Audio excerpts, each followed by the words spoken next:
What happens when a black girl brings a painting of her grandmother to a museum and the staff laughs in her face? What happened next left the entire room silent and flipped the art world upside down. Now, listen, this ain't just a story about some little girl with a paintbrush. No, ma'am, this is about heart, about legacy, about walking into a room full of cold walls and colder stairs with nothing but your truth rolled up under your arm. Leah was only 16, a quiet girl from the south side of Chicago, with more weight on her shoulders than most grown folks carry in a year. But that day, oh, that day, she stepped out of her apartment like she was carrying a treasure. Wrapped up in an old sheet, clutched tight to her side, was her painting. And not just any painting. This was her soul, stretched across canvas in every brushstroke. She didn't paint it for attention, didn't paint it for praise. She painted it at night, when homework was done, when her baby brother was finally asleep, when the noise of the world got low enough for her spirit to speak. And what did it say? It told the story of her grandmother. A black woman with hands like clay, tough, warm, shaped by labor and love. In the painting, her grandma held a young Leah on her lap, surrounded by swirling, abstract shapes. You couldn't quite name them, but you felt them. Pain, survival, bloodlines, hope. It was generational memory painted in color. And it was beautiful.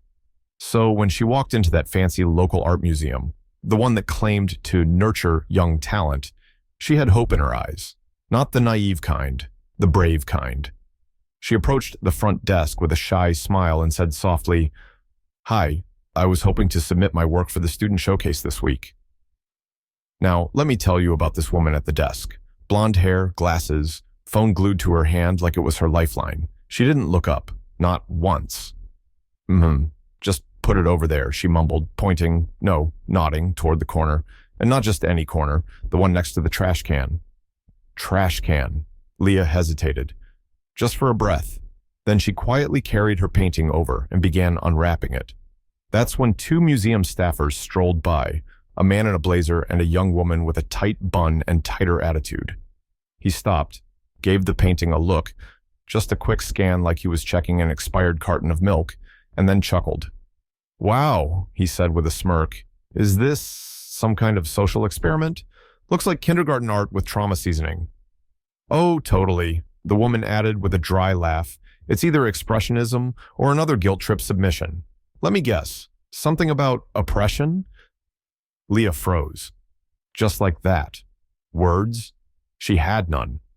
Because how do you explain art to people who already decided your story is worthless?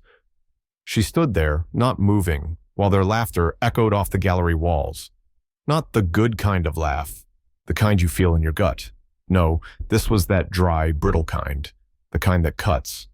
Then, quiet as the moon, she wrapped her painting back up, nodded once, and walked out of there like she'd just survived something no one saw. The walk home felt longer than usual, shoulders tight, jaw clenched. Her chest burned with something heavy, not anger, not even shame. It was the ache of being unseen, because they didn't see the details in her painting.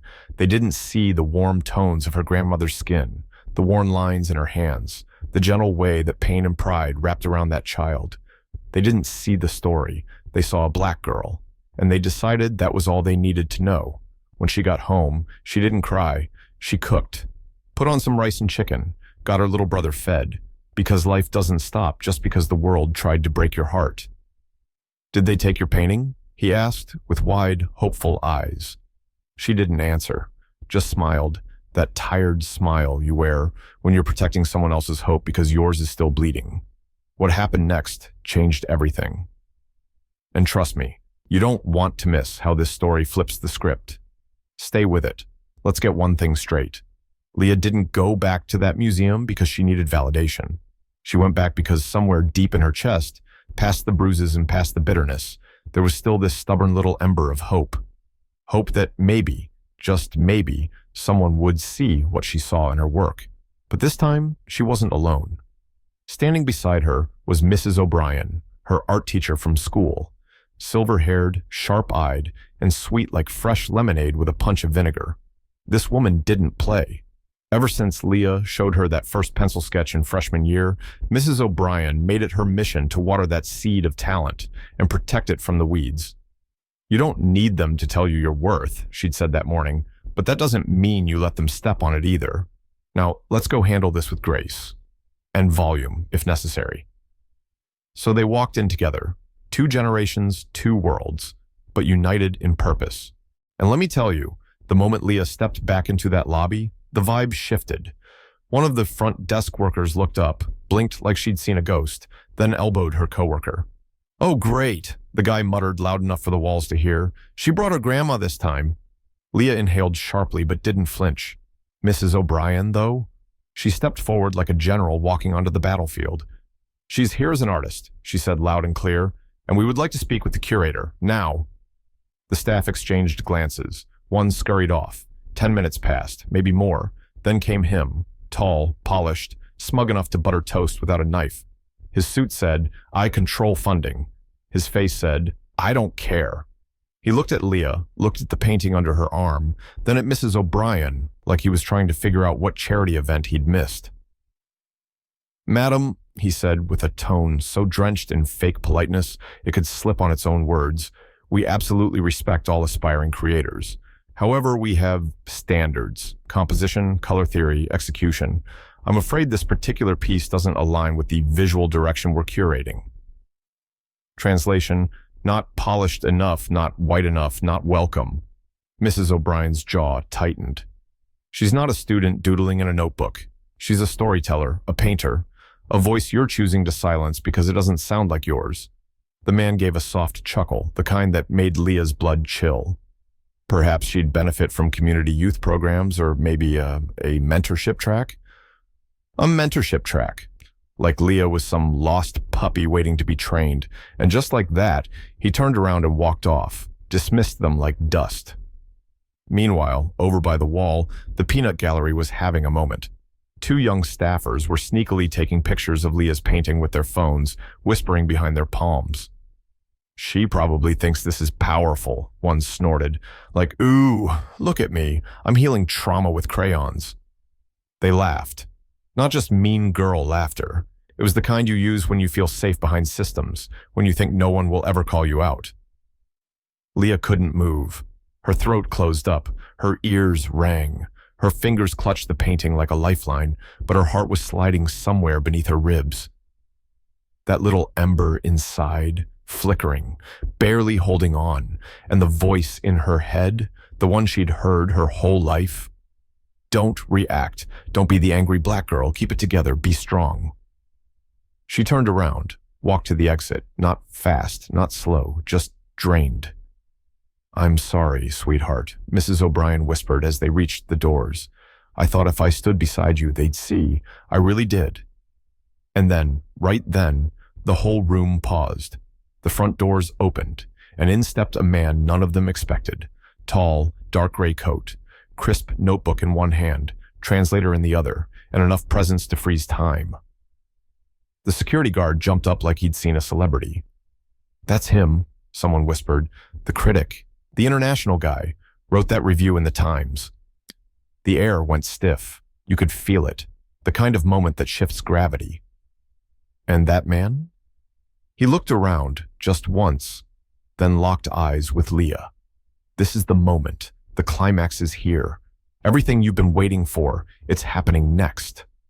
Stay close, because you are not going to want to miss how this young artist turns the whole room inside out. The moment he stepped in, the air shifted. You could feel it in your bones. Jean-Claude Renaud, world-class art critic, the kind whose words could break galleries or make legends. And now, he was standing face to face with a 16-year-old girl from the south side of Chicago. Leah didn't move. Her painting was pressed to her chest like armor. Jean-Claude glanced at it, then looked her straight in the eye. He spoke in French. "C'est à vous?" The translator leaned in. He asked, "Is this yours?" Leah swallowed. Yes. He didn't ask any follow-ups, didn't hum or squint like he was trying to find meaning. He knew it was there. He stepped forward, took the painting gently from her hands, and set it on an easel, right there in the center of the room, like it had always belonged.